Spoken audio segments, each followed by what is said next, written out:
This whole series is your fault. How's it my fault? It's completely your fault. I hate doing meetings. Man, you guys have no idea. And we're back. And we're back. Now we're smoking.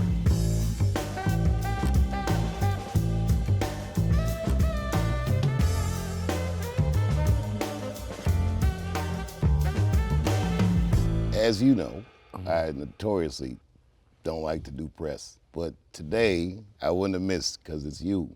And by some weird accident, you found yourself being a solo Palestinian voice in a very critical time in human history. I mean, this is the elephant in the room. You got a deal at Netflix to produce a show, and then right as you were starting production, October 7th happened.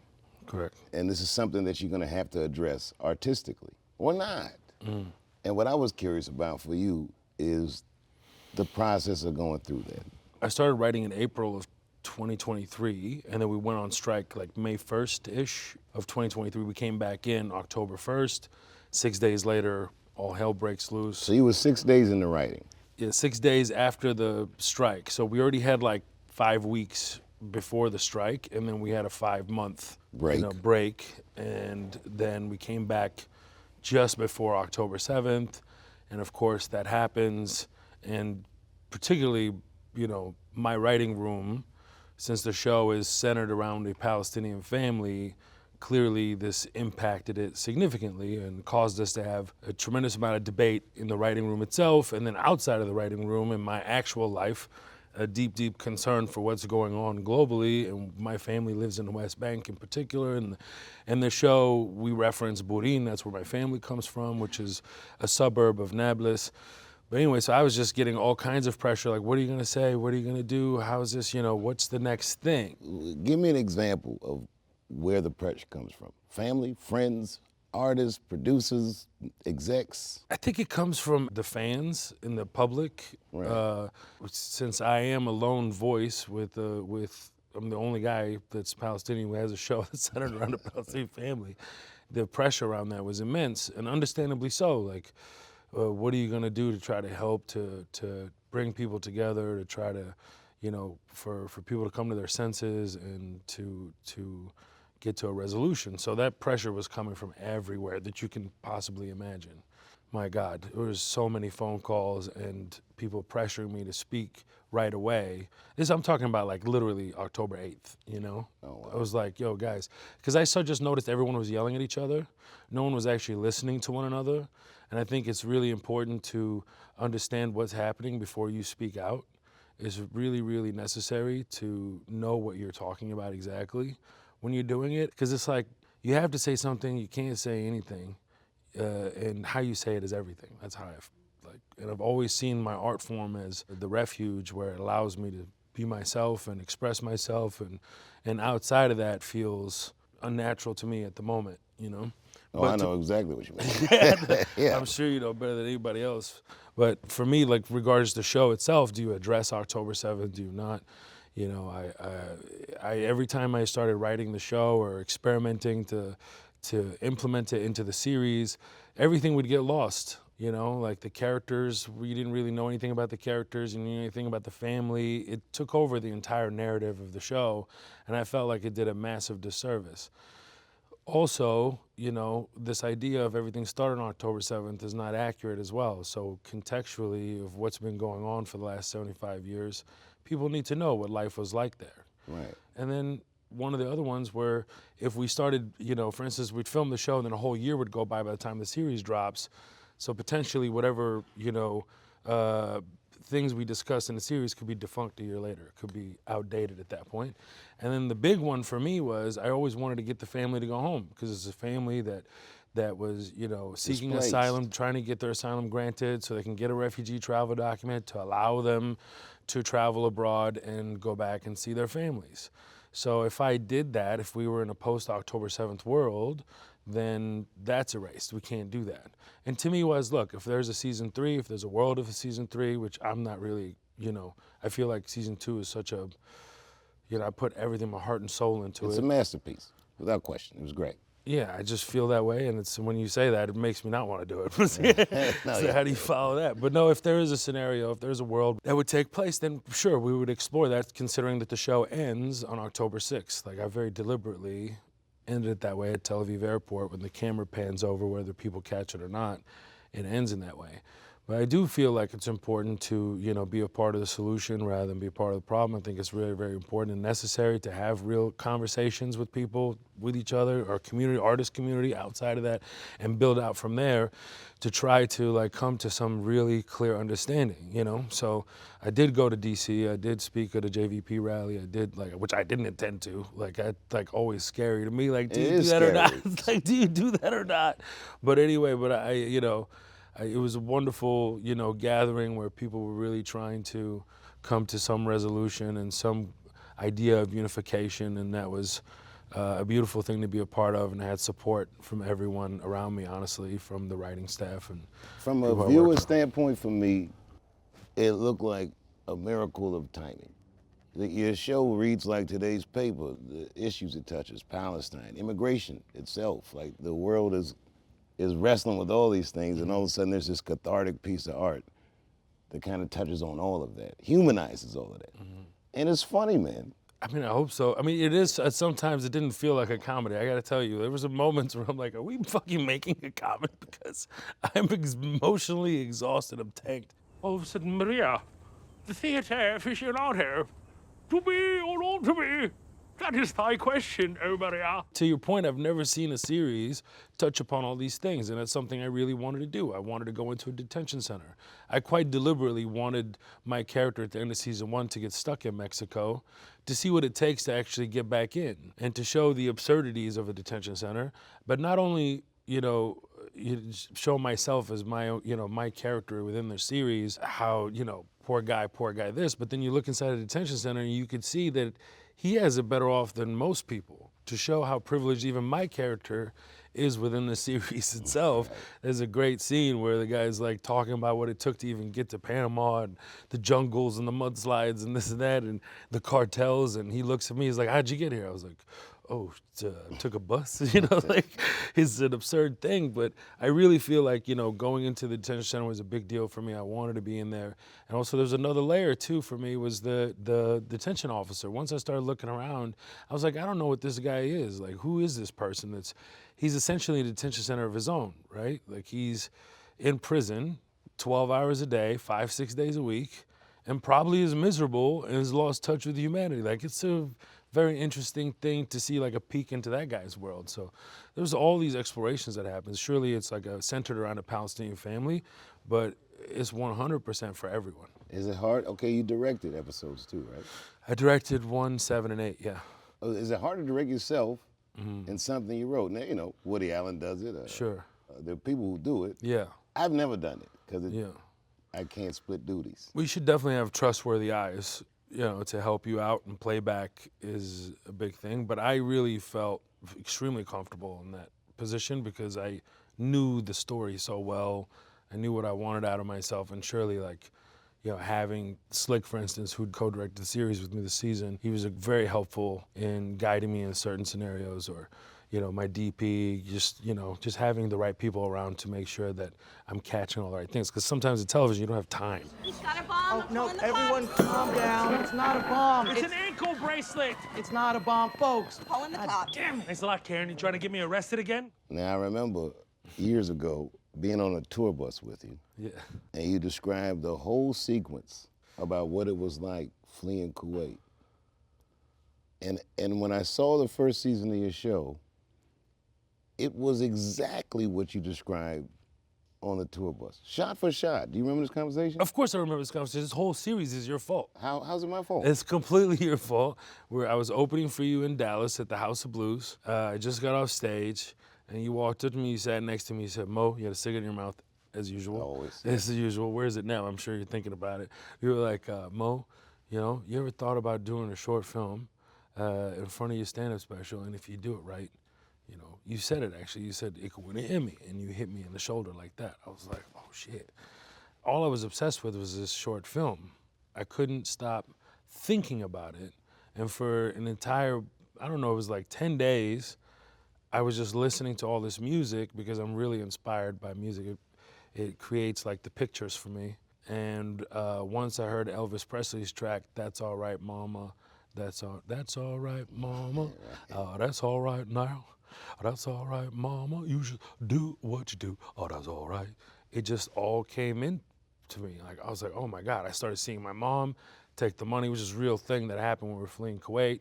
She was getting the cash, hiding it in strategic locations in the suitcase, how she was sewing up. Like, I've never seen this version of my mother. Like, our life was very normal, and to see her be so tactful and grab a razor and cut behind the zipper and put equal amounts of money in the lining of the purse and then sewing it back up. I just started seeing little me wearing the Pele soccer jersey as she was, assembling it and putting everything together to get ready to leave, which was obviously changing our lives forever. But you were the one who inspired me to do that.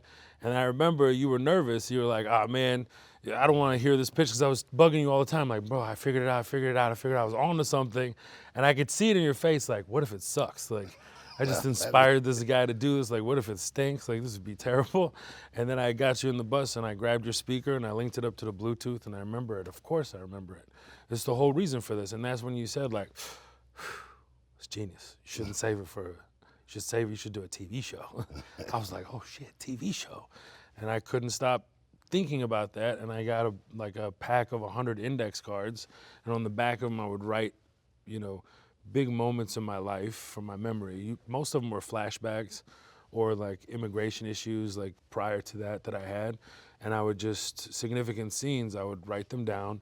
And on the back, I would just bullet point every single camera movement and what potential track could go with it. And I had a stack of 100 of them plus. So you directed on the page, essentially. Exactly, yeah. I didn't know I was doing that in the moment, but yes. I got an asylum hearing coming up in Houston that I've been waiting for 22 years. And if I get that asylum granted, I can eventually get a passport. In 2020, many people don't know this, I was probably one of the only comedians on earth that was working on a regular basis. First of all, people need to know you were the first guy to ever create a bubble. There was executives flying in, seeing how you were doing it, okay? Somehow we got access to a COVID testing machine early on, and we were able to do 54 shows in my neighbor's cornfield. The first one was 846, which was a YouTube mini special I did about George Floyd. And Mo flew to Ohio, and we spent all of summer 2020 together doing shows. And the best comedians in the world were out of work, so the best comedians in the world flew into Ohio, and we had a blast. Now, during that time, you would lock yourself away, and you started writing season 1. You hired your first writing staff via Zoom, basically. Yep. And you met via Zoom all that summer. Yep. And then you disappeared. Let me tell you something. You guys were having a ball, and I couldn't be more miserable, locked in that screen room in that Airbnb, whatever it was, at that breakfast. And I remember Donnell Rollins was like, "Man, you come to the river." It's like, everybody, we floating the river. I was like, my whole life I remember Mo would never go outside. He was the first one to get COVID in our whole group. And I was never outside. It was really funny. And I remember saying this out of context to Donnell. He was like, come float the river. And I literally said this to him, my whole life is on the line. And he was like, what? I was like, just leave me alone.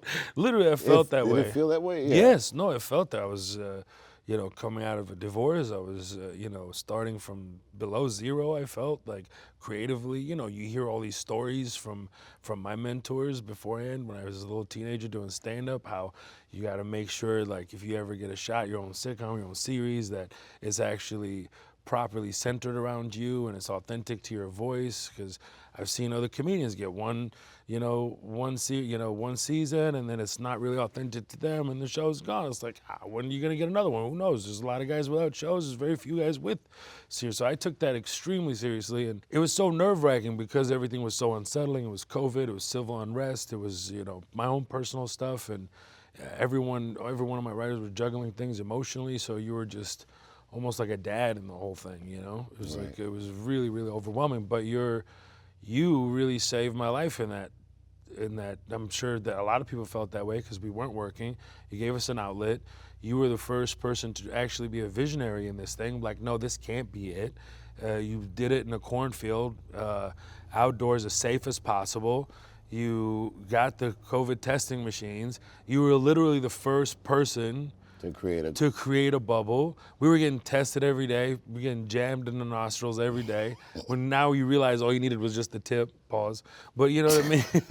But it was just one of those things that everyone was like judgmental at first, but that's credit to your genius and being able to see the target that nobody else sees. And then execs were flying in, basically studying what you're doing so they can start production. It was really a marvelous thing because everyone around you was trying to talk you out of it, I'm sure. I probably would have been like, I don't know if it's a good idea either. I remember when I showed up, I was locked up, you know, in the house I was a little stressed. I was like, this against the walls. Like, we're really doing this? You know, just to see what was happening to my own psyche and just to see you guys so free was inspiring. I think COVID, that whole time period, it felt like we were dead while we were alive. Yeah. And any way you could find to like live your life was an act of rebellion. It was really incredible, like what you were able to do in that time, and you do consistently, like the way you regularly like reinvent yourself. And every time we've done thousands of shows together. I mean, just like I'm so appreciative of that because I really got to learn from one of the greatest of all time. But aside from us, you being my brother, like. Genuinely mean this, bro. Like it is everything that I've heard from my mentor, Danny Martinez, who owned the Comedy Showcase in Houston, who mentored Ralphie May and God rest his soul, and T-Shawn Shannon, who wrote for SNL for like 10 years. I met T-Shawn my first week in LA. Really? Did you? Yeah. Yeah, so he was telling me them. So he would take these guys that come into his club at 17, 18 years old, and he told me I was gonna be his last student. But I remember him just telling me about all the greats, and I got to see it firsthand with how you operate is pretty startling. The tour itself and the things you would deal with while we were on the road with audience members and how it was, some of those things weren't really great. Like certain things that people would do would be very hurtful, or just how you come up with things on the fly the very next day that are just timeless. I mean, your sets on SNL are like the greatest stand-up sets I've ever seen in my life. Thank you, man. And it is way too soon to do jokes about a catastrophe like that. I remember watching one of those sets.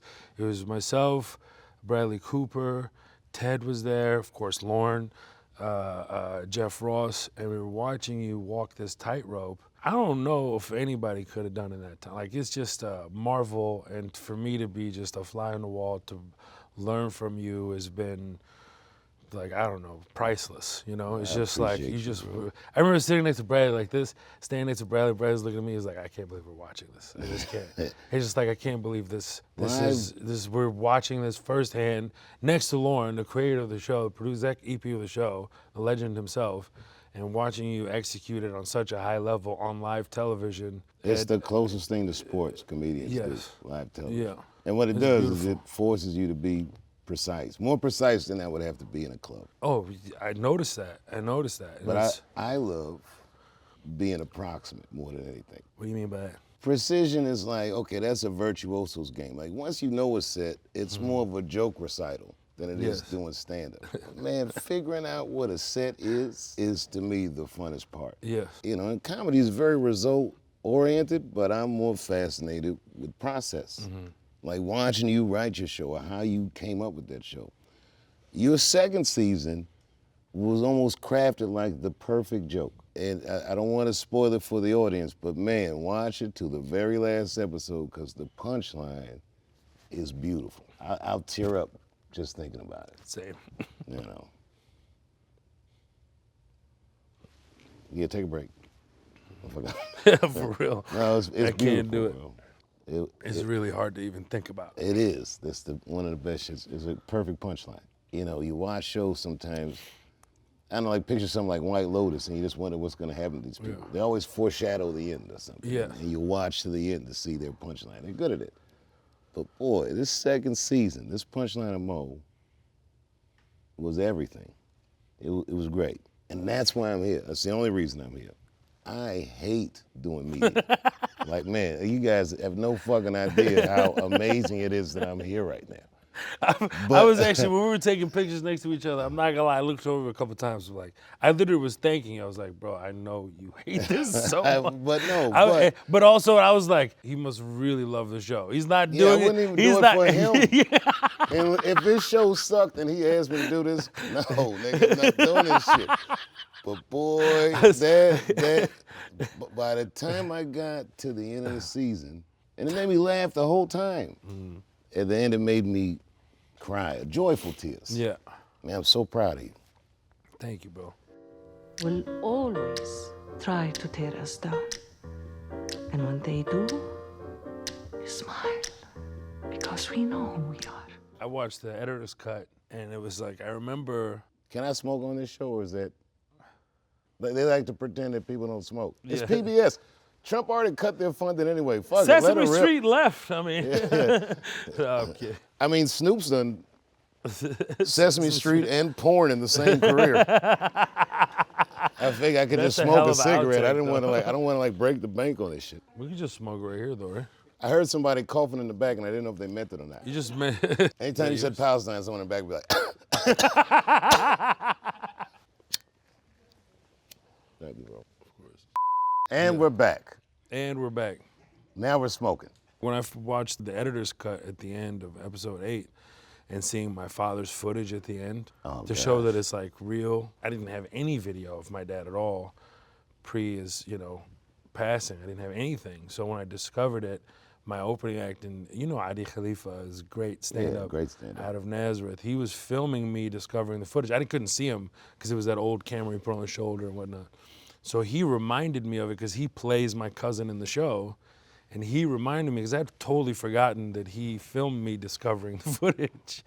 So while we were doing it, he goes, bro, I can't believe you. This is the moment that I filmed you when you were discovering the...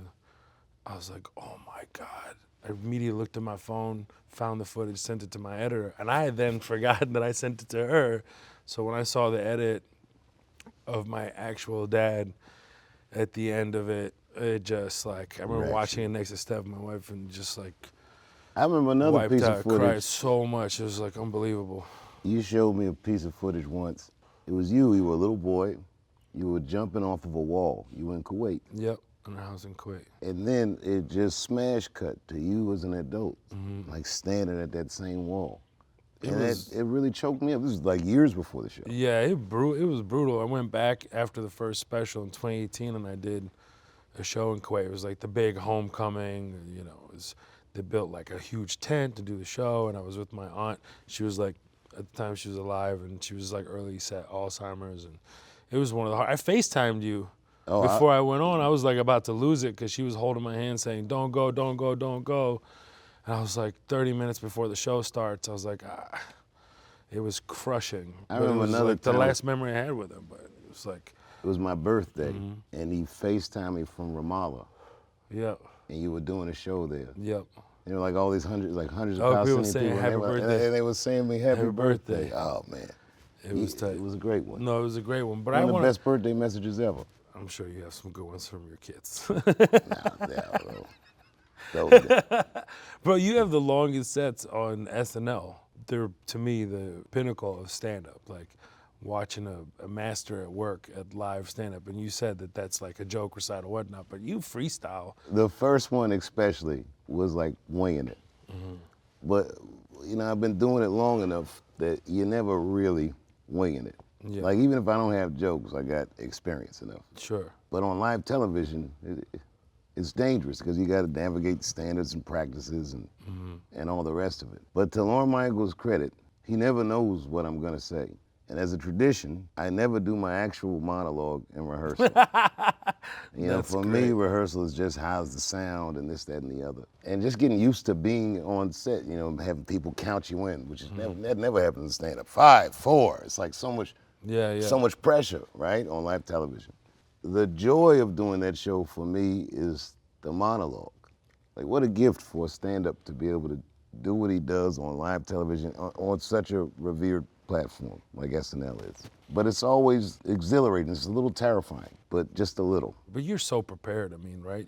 Like you said, you put in so much time that you feel prepared for that moment. Is there like a shift that happened when that 5 second, 5, for like It happens on the 10-9-8. 10-9-8. Yeah. You gotta walk out the door. Yeah. You know what I mean? Feel like, could you imagine? Like, I Just can't do this. Can't do it. But it's like you can't imagine that. Just cut it. Ladies and gentlemen, Dave Chappelle.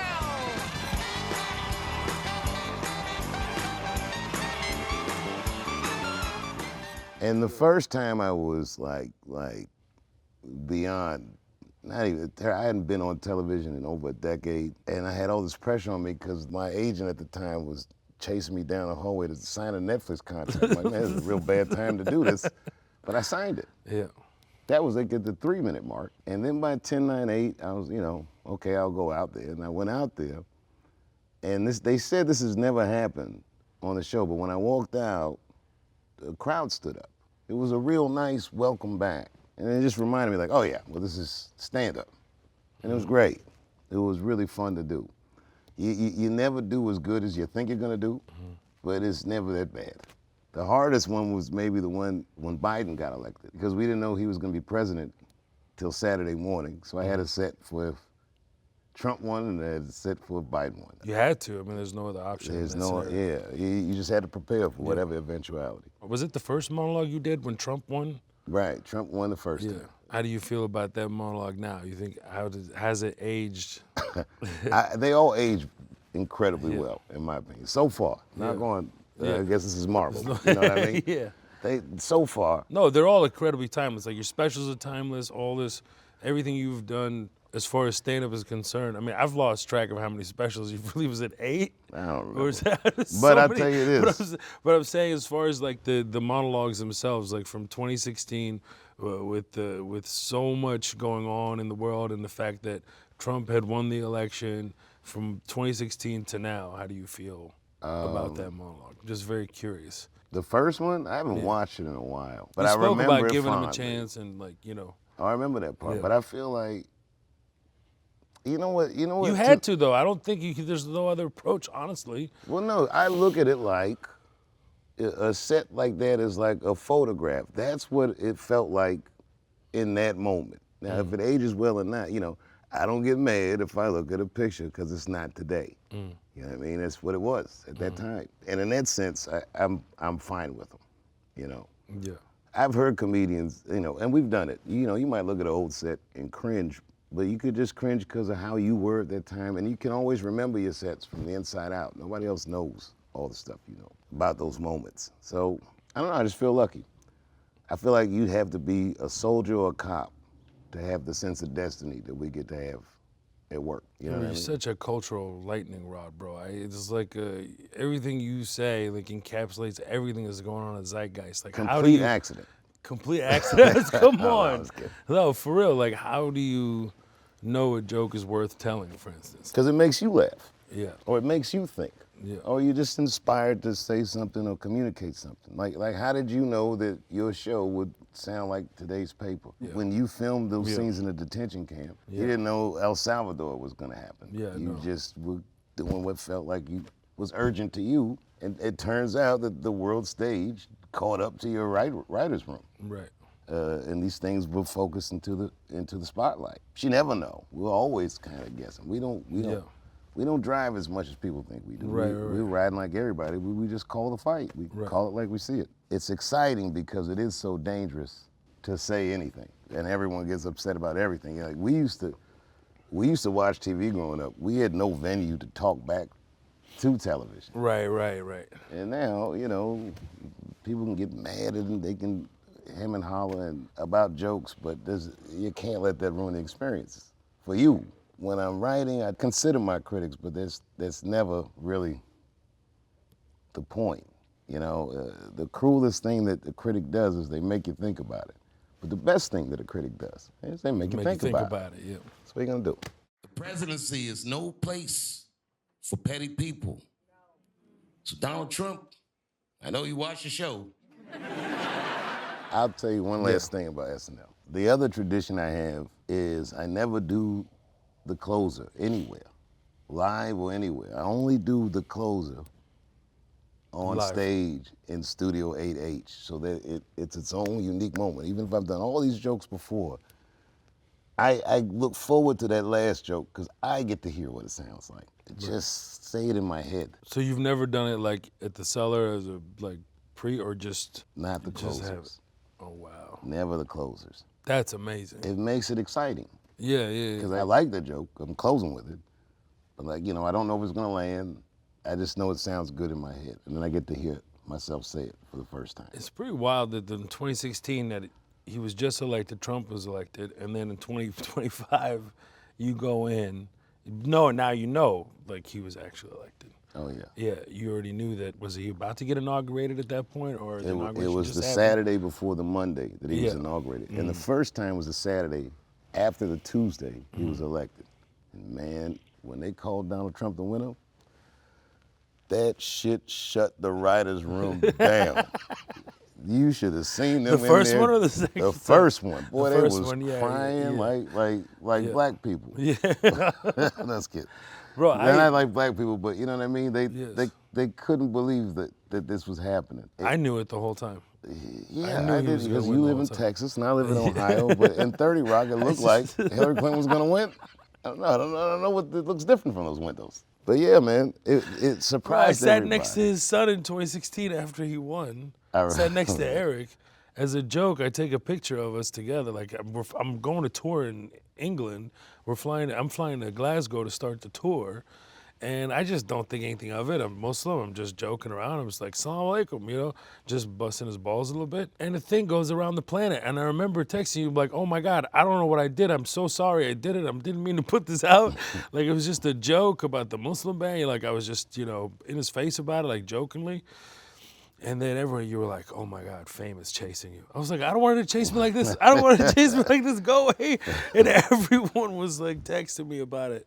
Everyone was like messaging me. I was on every publication in the world. So I can't imagine like how you feel like every time you do a special, that's what happens. It's like the ripple effect of how you say, how you phrase things. I mean, like you are such a truth teller in a way that people aspire to be. Like I see comedians now like really try to do it, but you could tell it's manufactured, where when you do it, it's just completely natural. It's a real introspective like thought process you go through before you put out the material, how you put it out and how you structure everything, and it's just like you live in that state. So how has fame affected you in that way, like in a post-Chappelle show world? Fame doesn't affect anything. It just makes it doesn't affect the work. Yeah. It just makes it easier to sell tickets. I rarely read what's written about me. If it's bad, my publicist Carla, she'll tell me about it. I might rebut things that I've heard people say about me if it's bad enough to get to my attention. Yeah. But most of the time, it's noise. Like right before I did Chappelle show, I read a book called The Ali Reader, and the book was like this thick, and it was basically every bad thing the press wrote about Muhammad Ali when he refused to take the step forward for Vietnam. And when you're reading the book as a younger man, you know that time proved him right. And then as you read all this terrible stuff and you imagine he's a kid in his 20s and the whole world's leaning on him and the government takes his passport and he's being tried, like the strongest government in the world is like leaning on him and the media is leaning on him. And you realize but he was right. Absolutely. And it was weather. And he went on to regain his championship. He got it all back and everything was fine. But sometimes they'll make you suffer. Yeah. And sometimes it rains. Sometimes there's a blizzard. Sometimes it floods. Sometimes a tornado. Sometimes. Not all the time. Yeah. Just keep going. I think that's the biggest thing for me too. Like people put that like regularly in the press, like Muslim comedian, Arab comedian, like it has to be. Well, my name is Mo Amer. I don't think you need to like put an Arab or Muslim in front. I think it's pretty clear what my faith is, or at least how I was raised in Cape my past. I always find that fascinating in Western culture. Like that's what the headline always is. They try to figure out how to categorize people. But you and I both know that everything is a little more complicated than that. People are way more interesting and nuanced than the media has slots for. That's why I don't usually engage it. But this time I think I'm here because I really, really felt something watching your show. And because I personally observed you go through the process of making the show. And I'm a very process-oriented person. And that was remarkable, bro. Like, I've seen a lot of people do a lot of amazing shit, and that's right up there with all So of what them. did you like exactly about what I did in Mo season 2? Survived it. Yeah, no, I did feel like a couple of times I wasn't gonna. It felt so deeply personal that at times I felt like I was literally gonna die. That's how it felt like. No, you were It was journaling, so bro. You were personal, yeah. journaling, like, Yeah. I'd be so worried and thoughtful, like, performance-wise, how it is. I'm a comedian, you know what I mean? Like, just trying to find a balance in it wasn't. I didn't think performances. it was a vain offering, though. No. It was an honest offering, which a lot of people might say is the self-indulgent thing to do. But man, it's so hard to be honest now, or so risky, or like you said, you had so many voices outside of you that tried to get into your head. And what was remarkable to me is you stayed very true to your vision. Like from the time on the tour bus to watching the first season, and then what you were able to accomplish, which I'm sure the wind was against you on the second season. As the world was falling apart, I feel like your voice was just so clear and so human. It was beautiful. Bro, you taught me that. You said the first season you just learn how to ride the bike and you land a few tricks, but the second season you're like, yeah, you're riding, you're like, doing wheelies and stuff. Everything else, And I in 100% the third felt. season, you'll go to Africa and think your life is over. Ba-da-ba-ba-da-bum. I'll tell everybody I'm going to Africa, but I'm not going to go to Africa. Don't do it. You won't know where I am.